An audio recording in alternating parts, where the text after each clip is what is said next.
Hey everyone, this is Mary once again, and we are going to meet Crystal from Cadence Physical Therapy Company. She is one of the PT doctors in Cadence with a remarkable performance, who is also helping people live meaningful lives. Let's get to know her a little bit more, her experience, and her expertise. Hi, Crystal, how are you? I'm good, Mary. How are you? I'm good too, thank you. It's great to have you on the show. And as I've said from the introduction, we want to get to know you a little bit more. So tell us about your specialization, the patients that you've handled before. How long have you worked as a PT?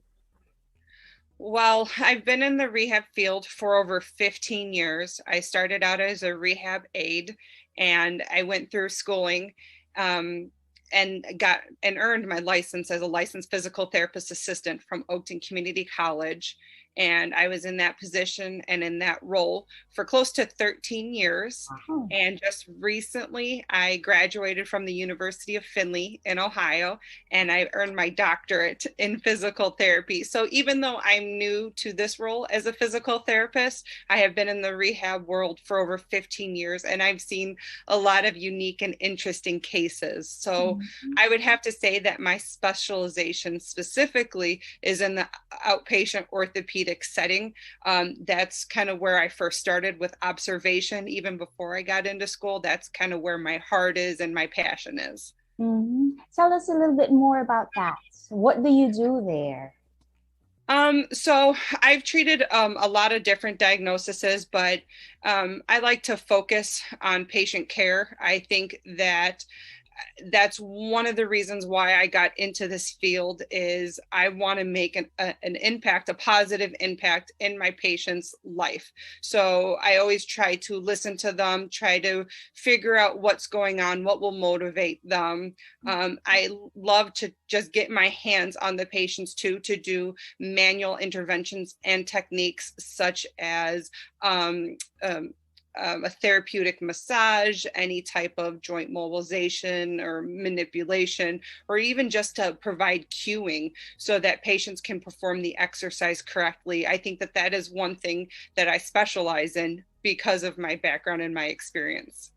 Oh, okay. What is queuing all about? Sounds very interesting.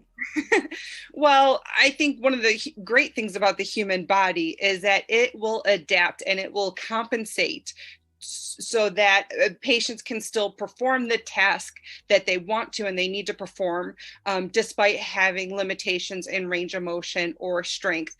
So for instance, if some people don't have the range of motion in the shoulder to be able to lift their arm up correctly, they may compensate by lifting their entire shoulder up, which in the short term it's great because then you get to reach for that cup in the cabinet or reach overhead to hang up your jacket, right?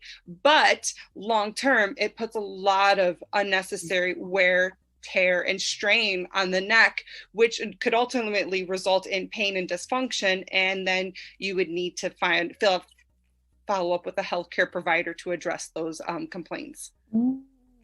Looks like you really had some extensive background about this profession, and that's great because we want to know if you've had this 13 years of experience, what made you apply for Cadence Physical Therapy Company?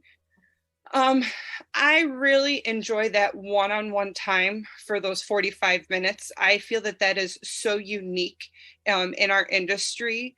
It is a unique time, a special time to help that individual overcome any barriers or obstacles. Again, get to know their goals and what motivates them, and even just educate them. I mean, I've been through extensive training and education, so I know what's going on, but educating and explaining to the patient the how, the what, and the why, I think is what will separate us during that time, that 45 minutes, so Mm. that the patients then understand and feel more motivated and more compliant with performing the exercise correctly or even performing them more frequently to get the best success and results with therapy.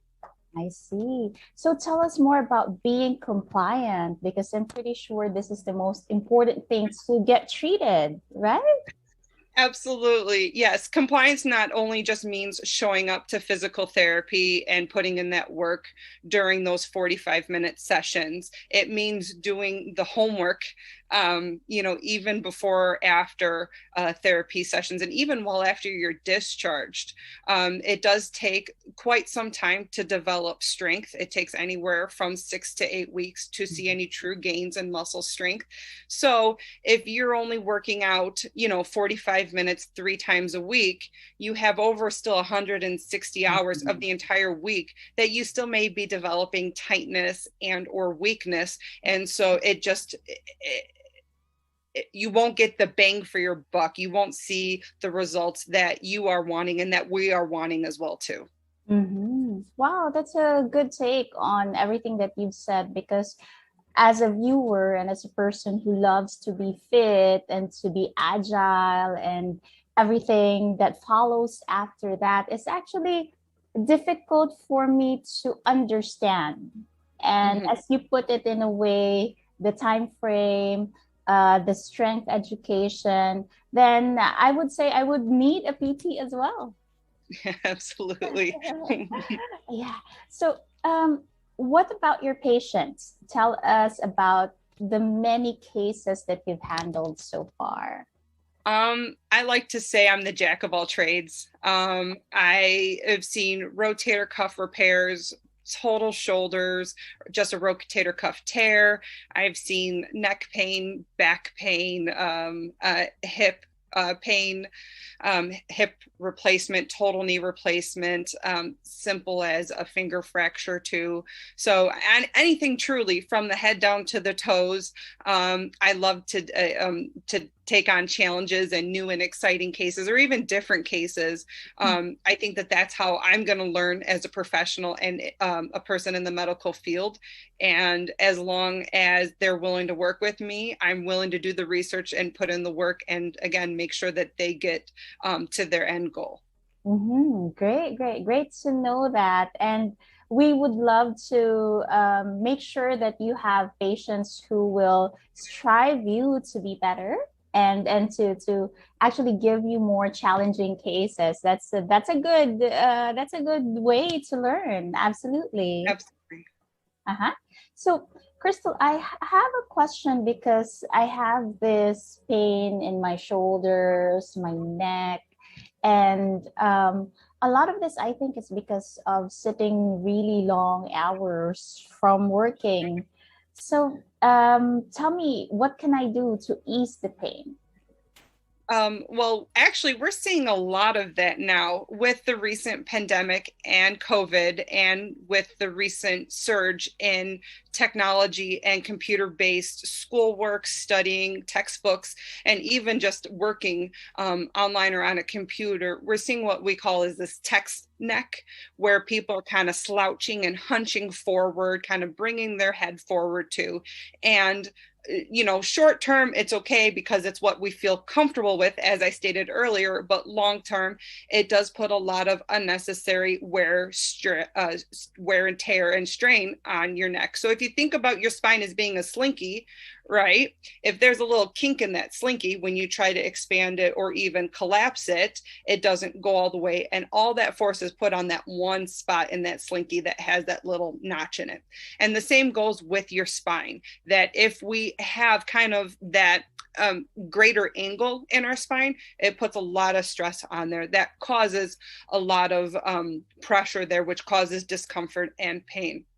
Oh, So, especially if there's no trauma, I would highly encourage and educate my patient on good body mechanics and just even postural awareness. So, I would encourage them to kind of sit more upright. Imagine that there's a string going through their body and their string is being pulling them up to the ceiling, right?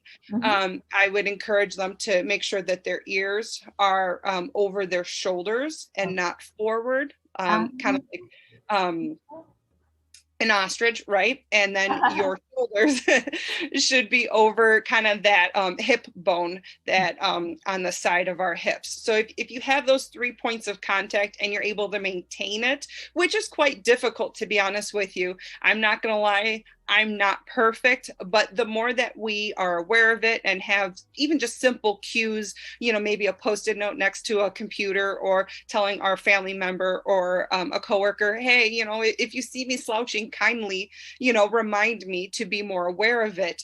And the more that we have those cues and that self-awareness, the better and more follow through we have with the better posture to help kind of minimize that pain that you may be having. So again, first thing, and sorry, that was long-winded, but just a lot of postural awareness and correction.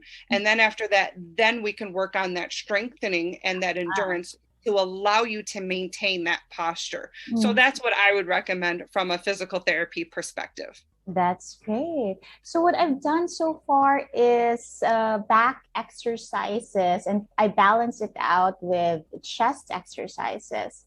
What type of strengthening do you recommend? Is that correct, or should I do more? Well, I would definitely do more upper back strengthening exercises. So scapular retraction is one that we call it, or shoulder blade squeeze. And it's where you take your shoulder blades and you try to bring them as close as you can to your spine. So you're kind of rolling those shoulders back, opening up the chest. What that does is it stretches out your chest, but it activates and strengthens the muscles in the back of your neck. So that was one of the more basic, easy exercises that anyone can do at any time.